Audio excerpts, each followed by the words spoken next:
So we're on page 172,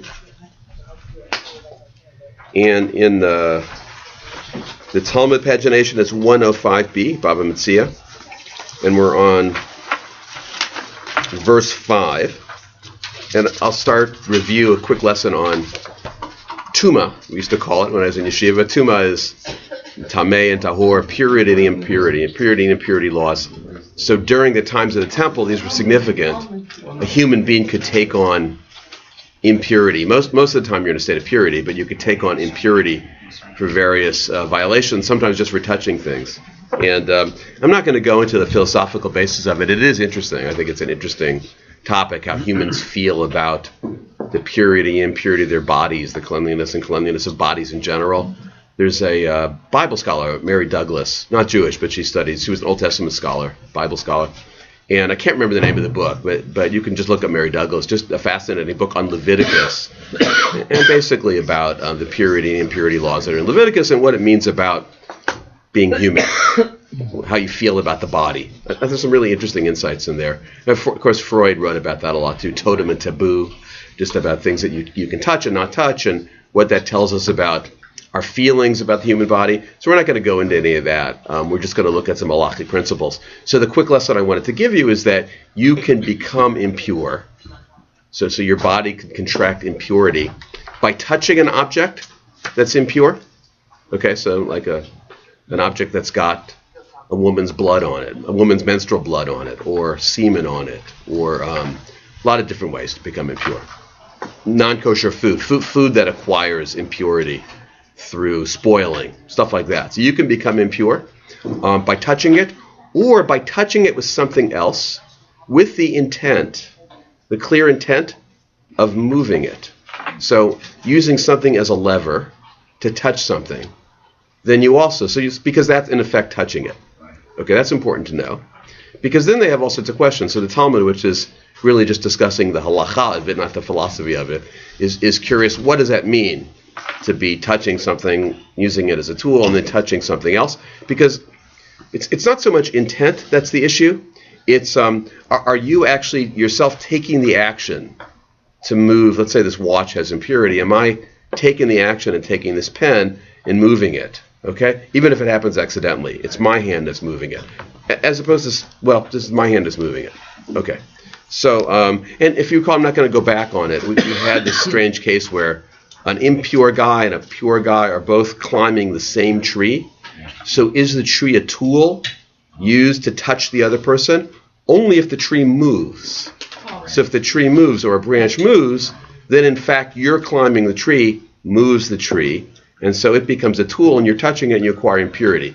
If the tree itself doesn't move, then you're not touching the person. Okay, so now we have another example, which we touched on. We started with last week.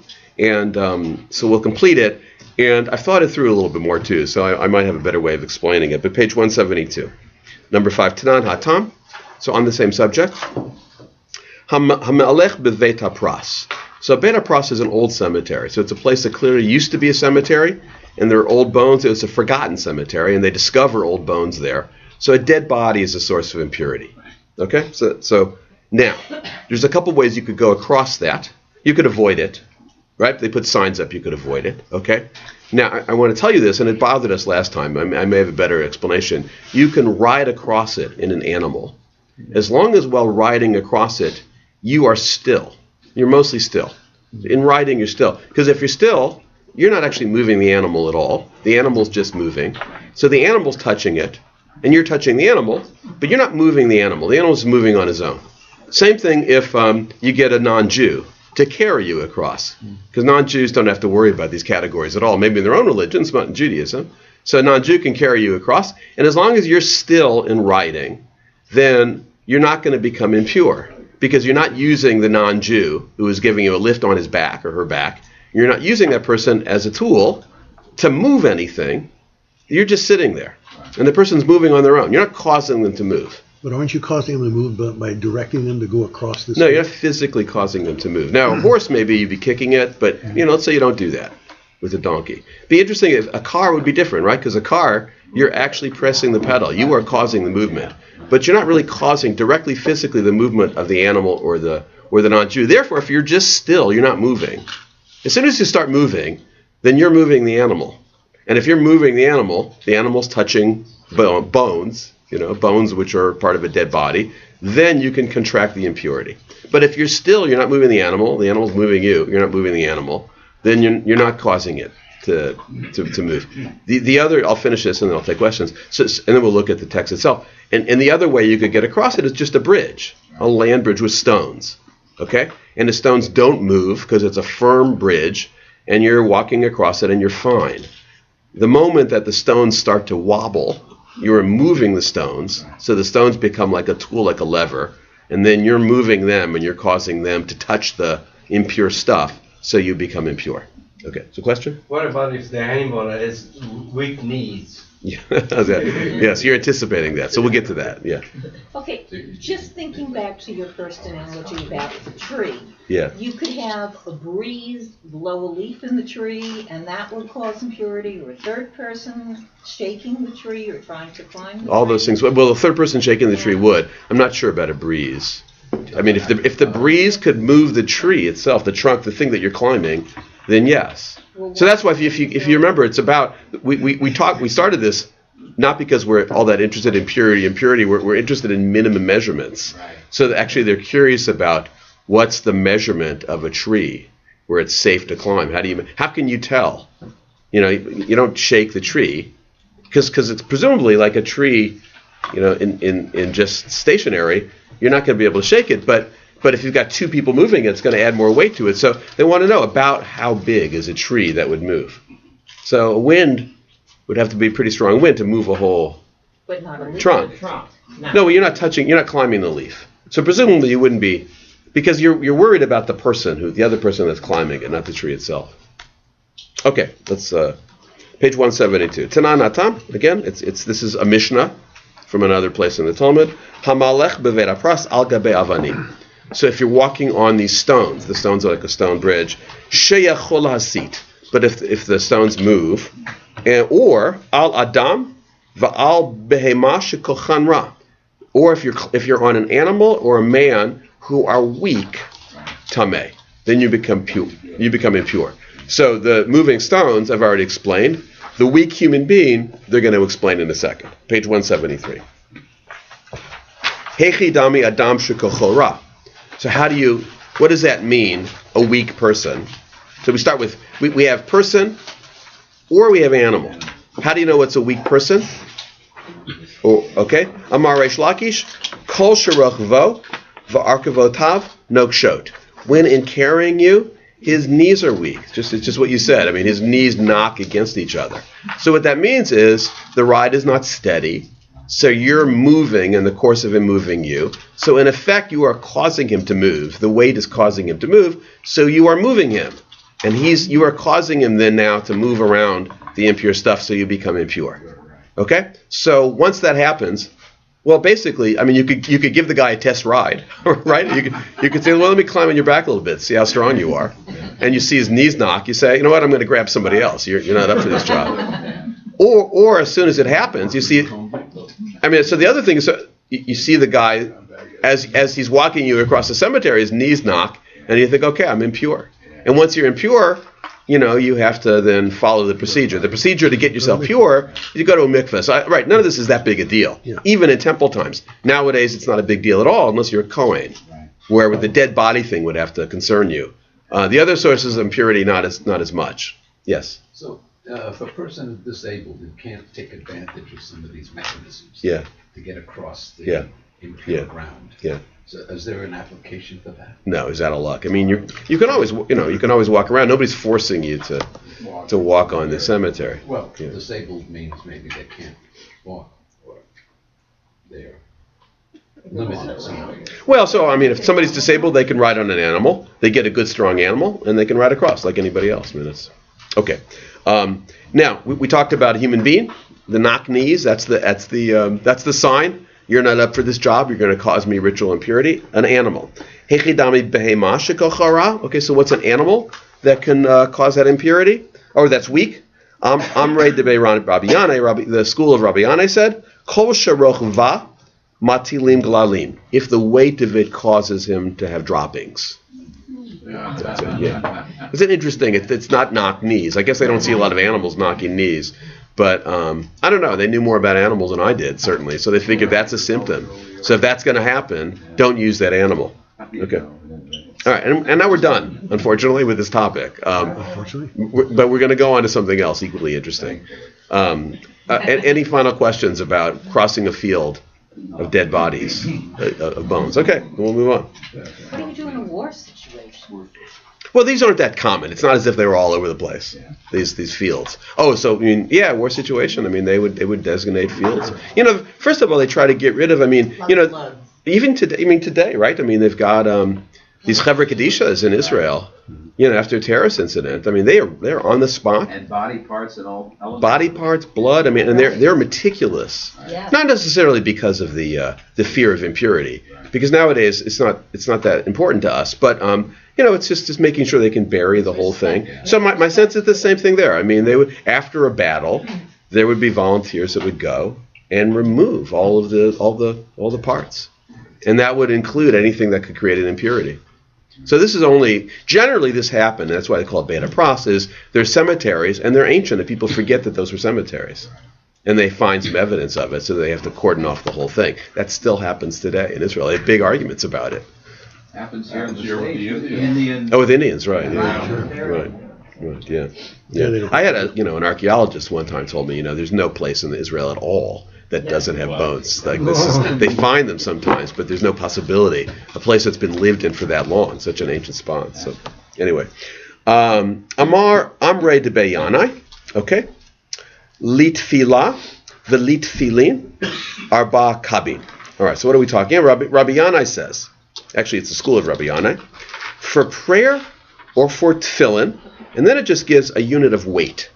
I think I'm going to get to the complication over the word kav and what it is a unit of. In this case, it's clearly a unit of weight, okay? What they're talking about here is that, it's interesting because there's a scene in the book Tevye that has this.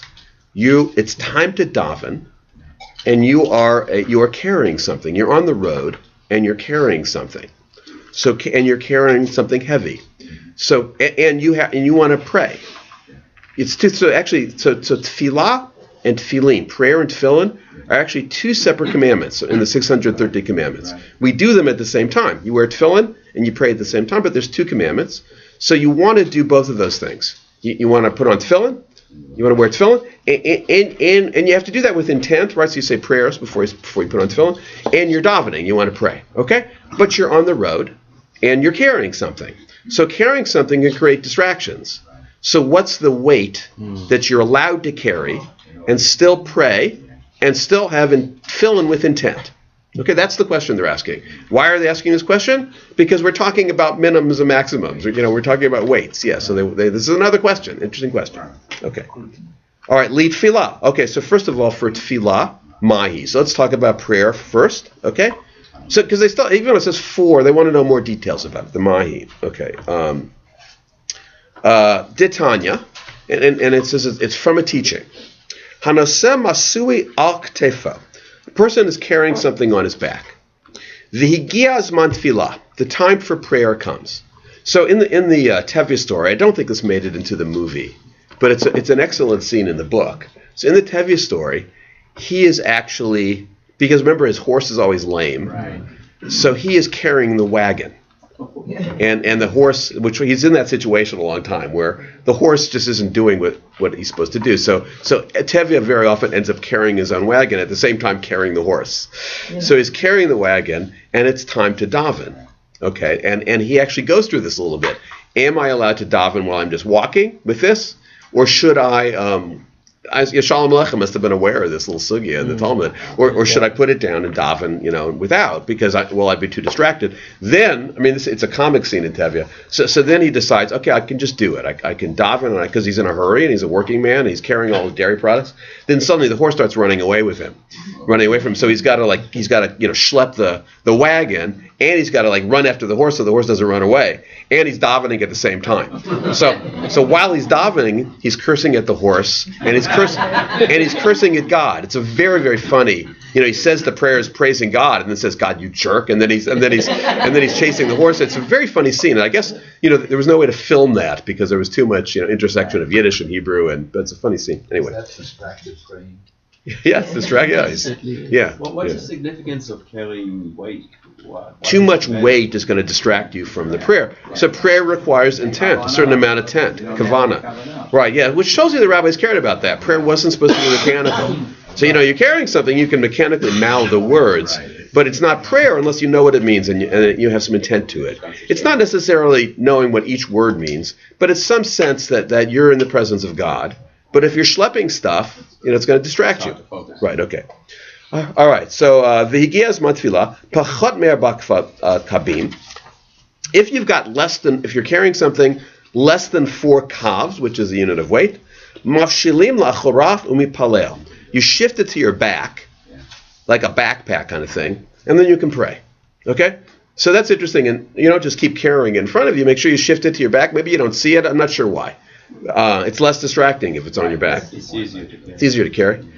Arba'a kabim.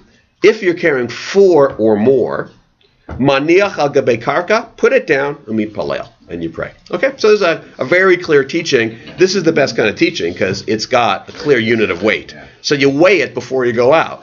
So that way you know. Or maybe after a while you can feel it. Okay, it's not subjective. Units of weight are an objective measure. Okay, questions? Turn the page. All right, that's prayer. Remember, it's 2 separate mitzvahs here. Okay. Litfilin. Okay, what about wearing tefillin? Okay. And now you have the teaching about this. Titania. Hayad nosei masui al rosho. You're carrying something on your head. People do that, right? Yeah, I've seen it all the time. You carry things. Your head is you put a tray of stuff. I see it mostly with food. I've seen it a lot in Arab villages more. You don't see it in Jewish villages as much, but they're carrying big loaves on trays in your head. In the Arab market today, in the shuk in Jerusalem, you see people carrying stuff on their head. Okay. The issue is, what about tefillin then? Okay, because tefillin also has to have intent. There's prayers you have to say for it. Okay, and you'll see there's another practical issue. It could get in the way of the tefillin, right? Okay, so utfilin barosho, and the tefillin are on his head. Im hayut tefillin rotzitzot asur. If it smashes the tefillin, right? If it causes damage to the tefillin, that word rotzitzot, Steinsaltz I see translates as crushes the tefillin. However, it could easily mean moves the tefillin. Yeah. It jostles the tefillin, jogs the tefillin a bit. Okay, then you can't do it. V'im lav mutar. But if it's not going to interfere with the tefillin, you can set it up. Remember, the tefillin are here on the forehead, and the tray is on top of your head, and you can set it up so it's not moving your tefillin, it's not going to damage your tefillin, then it's perfectly fine. Be'eza masui amru, b'masui shalad bar kabim. Okay, and that's a masui. That's 4 kavs. So the kind of tefillin that potentially could damage your. The kind of weight that could potentially damage your tefillin. How much is that? Comes to 4 kav. Coincidentally, the same amount as you don't carry on your back. Okay. Now a little bit more here. It's interesting. It's that what's interesting about this is working men who want to fulfill the mitzvah, so they do it while they're working. Yeah, it's a very practical thing. And remember, davening takes place 3 times a day, and mincha's in the middle of the day. So you take a break. Working hours. Yeah. So you basically take a break, put the tefillin on, and then put the load back on and continue walking. Yeah. Okay. Right. Or if it's not a very heavy load, you can keep walking while you've got the tefillin on. You don't even have to take that break. Okay. You can do it all at one time. If you're carrying less than 4 kavs, you can do tefillin and tefillah, which we combine every morning in our service. But you can do that in the morning, for these guys, these workers. Okay. There was a guy on the Ed Sullivan show I saw doing all this at one time.